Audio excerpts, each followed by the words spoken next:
Hello everyone. आप सभी बहुत मेहनत कर रहे हो अपने एग्ज़ाम की प्रिपरेशन के लिए। आपकी जो मेहनत है डेफिनेटली वो रंग लाएगी, बट काफ़ी लंबा प्रोसेस है और इस लंबे प्रोसेस को थोड़ा आसान बनाने के लिए मैं चाहता था कि अपनी तरफ से कुछ कंट्रीब्यूशन रहे, और इसीलिए मैं लेके आया हूँ ये कुछ कोटेशंस जो आपको एटलीस्ट, बहुत लंबा तो नहीं, एटलीस्ट 5-10 मिनट के लिए तो मोटिवेट कर ही सकता है। तो here there are some beautiful lines that determination is doing what needs to be done even when you don't feel like doing it। किसी महापुरुष ने लिखी है एंड आई कोट। तो ये जो भी एस्पिरेंट्स हैं, आप सभी जितने भी स्टूडेंट्स हो, ये आप बहुत अच्छे से रिलेट कर भी सकते हो। आपने पूरी डिटर्मिनेशन के साथ इस तैयारी को स्टार्ट किया, आपने 100% आप दे रहे हो, 6-8-10 घंटे पढ़ रहे हो आप, but there will be days जहाँ पे आपको मन नहीं करेगा पढ़ने का।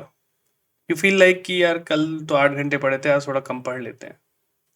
But at that very moment remember why you have started this journey, और उस टाइम आपको डिटर्मिनेशन शो करनी है कि नहीं, कल भी 8 घंटे थे, आज भी 8 घंटे रहेंगे। उस टाइम जिसने भी, जो भी स्टूडेंट्स हैं, उस पर्टिकुलर मोमेंट को अगर वो जीत गए, वो ओवरटेक कर गए उस चीज को, उस पर्टिकुलर सिचुएशन को, they are definitely going to succeed. वो उस दिन भी 8 घंटे देंगे, ठीक है। और डिटर्मिनेशन यही शो करता है। आप सभी को अपनी तैयारी में अप्स एंड डाउन्स मिलेंगे, तो उस डाउन्स में ये वैल्यूज, डिटर्मिनेशन हो गया, डिसिप्लिन हो गया, ये काम आती हैं। जो ज्यादा डिटर्मिन रहेगा, डिसिप्लिन रहेगा, वो स्लो को बहुत इजीली टैकल कर सकता है। क्लियर? तो आई होप थोड़ा तो मोटिवेट हुए होगे। अगर नहीं भी होगा तो कोई बात नहीं, इसको ऐसे में यूज कर लेना, ठीक है। चलो, तो आज के सेशन स्टार्ट करते हैं। So today will be dealing with the geography and environment current affairs. पिछले एक हफ्ते का हम इंपॉर्टेंट सारे टॉपिक्स देखेंगे, ज्योग्राफी पॉइंट ऑफ व्यू और एनवायरनमेंट पॉइंट ऑफ व्यू से, ठीक है। तो देख लेते हैं कौन कौन से टॉपिक्स हैं जो इस हफ्ते हम कवर करने वाले हैं। नंबर 1 इज मेंस एनालिसिस में अगर हम बात करें तो सबसे पहले will deal with new European climate law, ठीक है। यूरोप ने क्या नया क्लाइमेट लॉ लेके आया है, राइट, उसके बारे में हम डिटेल देखेंगे, उसमें क्या बेनिफिट्स हैं, उसके क्या चैलेंजेस हैं। We are going to cover each and every aspect. Then prelims facts में हम कुछ बात करेंगे कृष्णा एंड गोदावरी रिवर के बारे में। Then we are going to cover about the environmental impact assessment. बहुत ज़्यादा न्यूज़ में था, पिछली बार मेंस में क्वेश्चन भी आया हुआ है, इस बार प्रीलिम्स में भी पूछा जा सकता है, ठीक है। Then we have carbon market. Then we are going to cover the space race, right. तो ये कुछ प्रीलिम्स के फैक्ट्स हम कवर करेंगे, और इन्हीं मेंस एनालिसिस और प्रीलिम्स फैक्ट्स के ऊपर कुछ आपके एमसीक्यू हम देखने वाले हैं। तो ये कुछ एमसीक्यूज हम सॉल्व करेंगे आफ्टर द सेशन, और उसी पे बेस्ड, इसी सेशन पे बेस्ड एक मेंस का क्वेश्चन भी हम टैकल करेंगे, राइट। चलो स्टार्ट करते हैं मेंस एनालिसिस से। So the first topic is the new European climate law, right. So basically European union ने एक एम्बिशियस प्रपोजल लाया है वर्ल्ड के लिए, ठीक है। उसका नाम है फिट फॉर 55। इसका एम क्या है? The aim is to reduce carbon emissions, alright. और इसके जो 27 मेंबर हैं यूरोपियन यूनियन के, उनको फॉसिल फ्यूल्स को कम करने की इसमें पूरा प्लानिंग है, राइट। तो अगर मैं शॉर्ट में बोलूं तो ये यूरोपियन यूनियन का एक रोड मैप है to achieve its target. Target क्या है? To reduce the global emissions, to reduce the global emissions by 55% by 2030, ठीक है। ये इसका पूरा रोड मैप है the new European climate law का, ठीक है। तो अब देखते हैं इस रोड मैप में क्या क्या चीजें हैं। So first one, they are going to focus on transport sector, alright. तो इस रोड मैप में बेसिकली एक एम है जिसमें टारगेट किया गया है ट्रांसपोर्ट, दोनों ही commercial as well as personal purpose के लिए। इसमें क्या क्या चीज रहेंगी? पहली चीज रहेगी कि भाई cars with combustion engines would not be produce with in the block from 2035, ठीक है। ऐसे कार्स जिसमें कंबशन इंजन वगैरह यूज हो रहा है वो नहीं प्रोड्यूस किया जाएगा, मैन्युफैक्चर किया जाएगा 2035 से। सेकेंड है भाई, अगर नहीं प्रोड्यूस करोगे तो आपको कुछ अदर सेक्टर्स को बेनिफिट देना पड़ेगा, जैसे जो भी आपके ऑल्टरनेटिव हैं, जैसे आपके एविएशन या मैरीटाइम ट्रांसपोर्टेशन है, उनको इंसेंटिव दिया जाए, उनको फाइनेंशियल इंसेंटिव प्रोवाइड किया जाए कि आप यार रोड ट्रांसपोर्ट से हटके आप एविएशन या फिर मैरीटाइम रूट को यूज करो। ऑलराइट, इसी में इलेक्ट्रिक व्हीकल्स वगैरह इन सबको भी इंसेंटिव प्रोवाइड करने की बात चल रही है। Then minimum tax rate for petrol and gasoline fuels, उसको इंक्रीज किया जाएगा सिग्निफिकेंट मार्जिन से। ऐसा नहीं कि 1 या 2%, बड़े मार्जिन से इसको इंक्रीज कर दिया जाएगा ताकि लोगों का फॉसिल फ्यूल पे डिपेंडेंसी कम हो जाए। राइट, तो ट्रांसपोर्ट सेक्टर के लिए इन्होंने ये कुछ चीजें प्लान की हैं। Then we have the carbon border. सो ये कार्बन बॉर्डर क्या करेगा? So this carbon border would place tariffs. किस पे टैरिफ्स लगाएंगे? On certain goods produced outside the European Union. ठीक है, और वो टैक्सेशन या टैरिफ किस बेसिस पे होगा? भाई ज्यादा टैरिफ ऐसे प्रोडक्ट्स पे लगाया जाएगा या गुड्स पे लगाया जाएगा जिनका कार्बन फुटप्रिंट ज्यादा है, जो ज्यादा कार्बन डाइऑक्साइड एमिट करते हैं। ठीक है, तो कार्बन बॉर्डर करके ये कॉन्सेप्ट लाया गया है। राइट, देन थर्ड है आपका ईयू का, यूरोपियन यूनियन का एमिशन ट्रेडिंग। अभी हम आगे कार्बन मार्केट के बारे में पढ़ेंगे, वो भी लगभग इसी की जैसा ही चीज है, और इसको मैंने बहुत एनवायरनमेंट वाले सब्जेक्ट में, एनवायरनमेंट टॉपिक में मैंने बहुत अच्छे से इसको कराया था कि कार्बन ट्रेडिंग क्या होता है, ऑफसेटिंग क्या होता है, एमिशन ट्रेडिंग क्या होती है। आप वहां से भी देख सकते हो। सो ईयू के एमिशन ट्रेडिंग में इसमें बेसिकली किया गया है, the plan is to discourage ऐसी कंपनीज जो कि चीपर मटेरियल यूज करती हैं। राइट, उसका रीजन क्या है? रीजन क्या है? देखो, इससे क्या होगा, अगर चीपर मटेरियल यूज करेंगे ज्यादा क्या एमिशन होगा। तो एमिशन ट्रेडिंग के लिए इन्होंने एक कॉन्सेप्ट लेके आया है कि क्या करेंगे, it will place a cap on the carbon emission companies within the EU which are allowed to produce each year।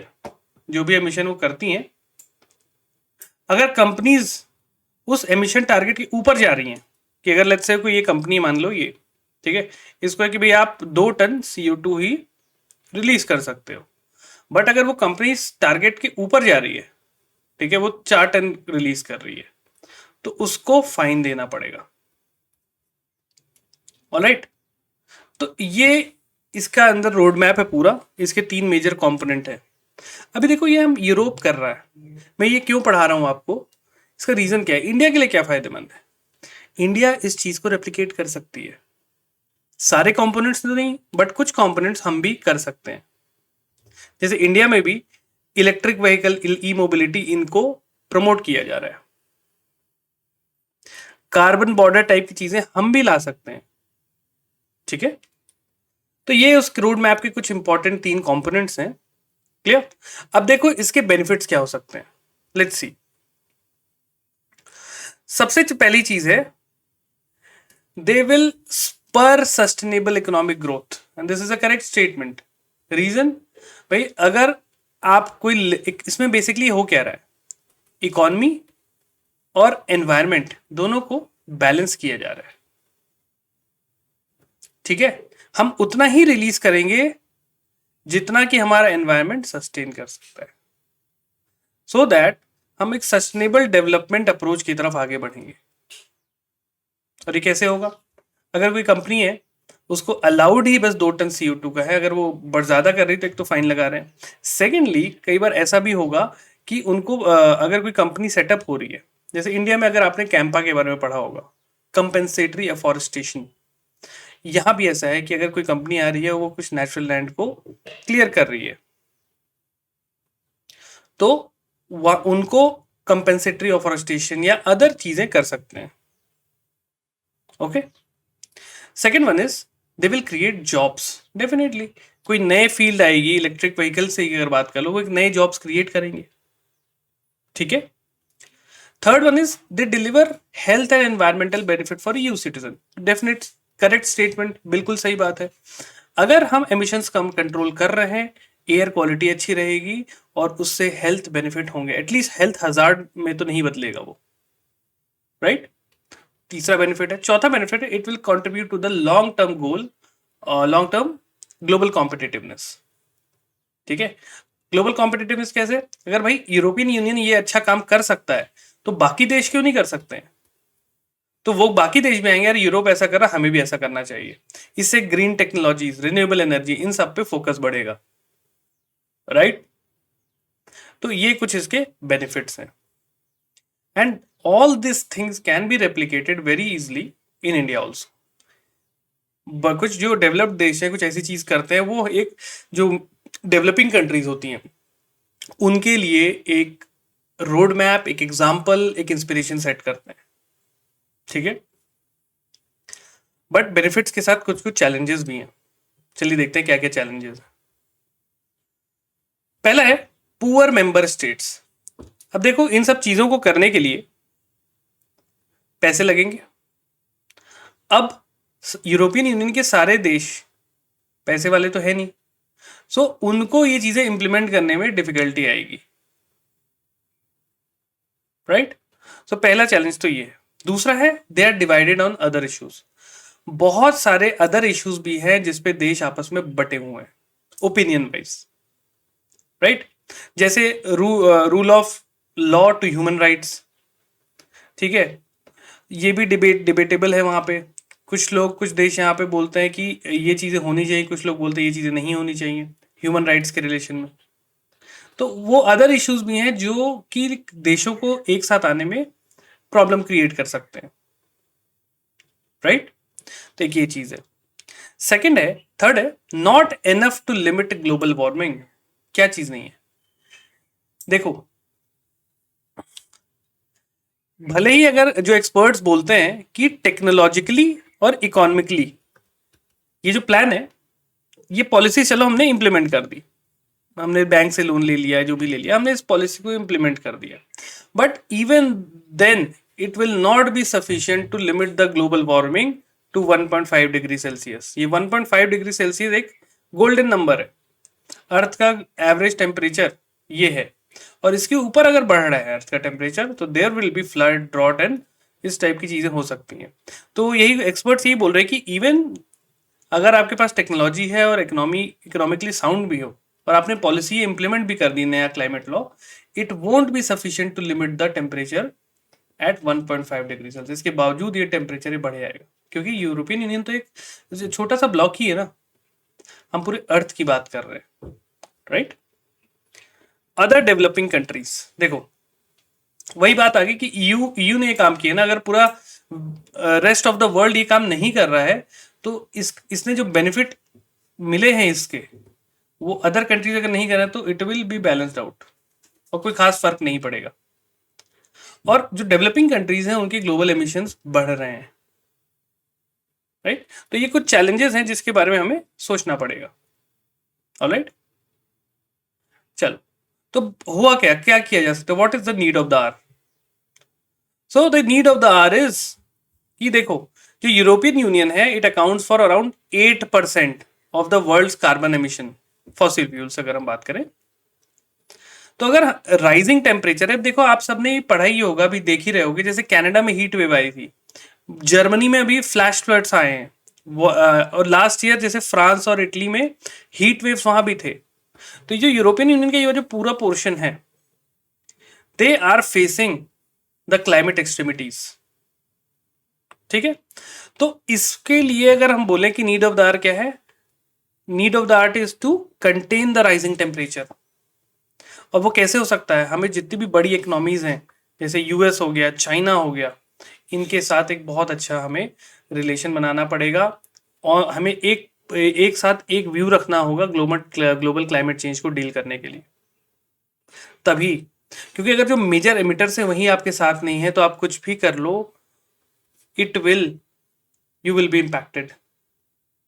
ठीक है, और केवल यूरोपियन यूनियन की बात ही नहीं है, ये इंडियन सब कॉन्टिनेंट की भी बात है ये। अगर हमने इन चीजों को अभी ध्यान नहीं दिया तो वी विल बी फेसिंग, और वो हो भी रहा है। इस बार देख रहे हो बारिश नहीं हो रही है, बहुत जगह जहां पे अच्छी खासी बारिश होती थी इस टाइम तक नहीं हो रही है। फिर अब उसको चाहे आप एल नीनो का फिनोमेना बोल दो कि इतना फ्रीक्वेंटली क्यों आ रहा है। So this is all because कि एवरेज टेम्परेचर जो अर्थ का है वो बढ़ रहा है और उसे हमें कंट्रोल करना है। ठीक है, तो अब देखो या ये जो न्यू यूरोपियन क्लाइमेट लॉ है इसको as it is stand alone आपने तो प्रिपेयर कर लिया, और इसके जो कंपोनेंट्स हैं ये हम इंडिया में भी तो कर सकते हैं। ये कभी भी कोई क्वेश्चन आया आपके पास मेंस में ही कि क्या किया जा सकता है, तो you can coat this case study कि यूरोपियन यूनियन ने ये न्यू क्लाइमेट लॉ लाया है जिसके अंदर ये पर्टिकुलर सेक्टर्स हैं, this can be replicated to India also, right.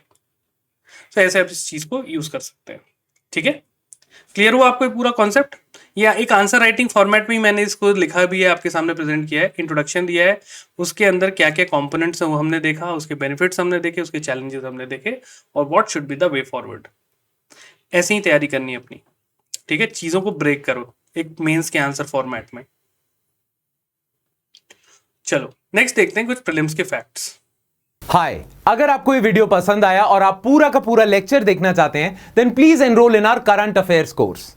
हमारे करंट अफेयर्स कोर्स में आपको फुल वीडियो लेक्चर, उसके साथ की पीडीएफ और वीकली टेस्ट भी मिलेंगे जो आपके प्रीलिम्स और मेंस दोनों की प्रैक्टिस करवा देंगे। कोर्स की जानकारी के लिए you can visit our website www.chetanbharat.com या नीचे दिए गए नंबर पे कॉल करके सारी डिटेल्स मांग लीजिए। So all the best.